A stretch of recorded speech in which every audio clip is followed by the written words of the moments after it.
Hello and welcome to The Market Bull. I'm Rebecca Marsh, and today our guest in the studio is Phil Carter, the CEO of 49 Metals. Phil, thank you so much for joining me. Thanks, Rebecca. Good to be here. So last week you announced some strong early results from RC drilling at Gold Mountain. Just talk us through these. Yeah, sure. So we got the results back from our first 8 holes at Gold Mountain. We targeted a variety of different zones on our wider project area.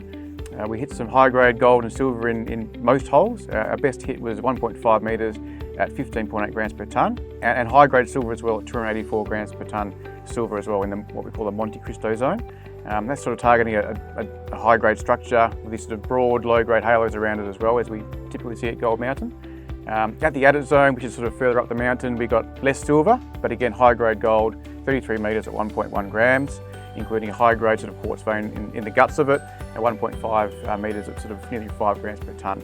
So quite typical of Gold Mountain, high-grade structures, broad, low-grade halo. Hopefully we can see more of it in the drilling to come. So how would you say these results are supporting the geological model at Gold Mountain? Yeah, so we're getting a lot of alteration in each of the holes, which is really important. These big systems in Nevada, these big high-grade epithermal systems, have a lot of alteration attached to them, multiple printing events. So we're seeing a lot of similarities between us and, say, your round mountains of the world and your silicon melons of the world, which is really good for us and proves up what potentially could be lying below known gold mineralisation.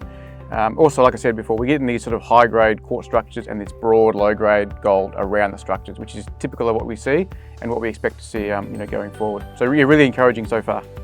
So how's the ongoing drill program progressing? Yeah, so we've drilled 13 holes to date. We've got the drillers on a short break at the moment, and they'll be coming back on site in a couple of days, and we'll do another 4 or 5 holes, subject to obviously what we see in the rocks coming out of the ground. And yeah, things are going really well. Then we'll spend some time interpreting results before we plan our next drilling campaign the second half of the year. So what are the next steps for 49 Metals, and what sort of news flow can investors look forward to over the next coming months? Yeah, so we should have some results coming back from the holes we've drilled to date.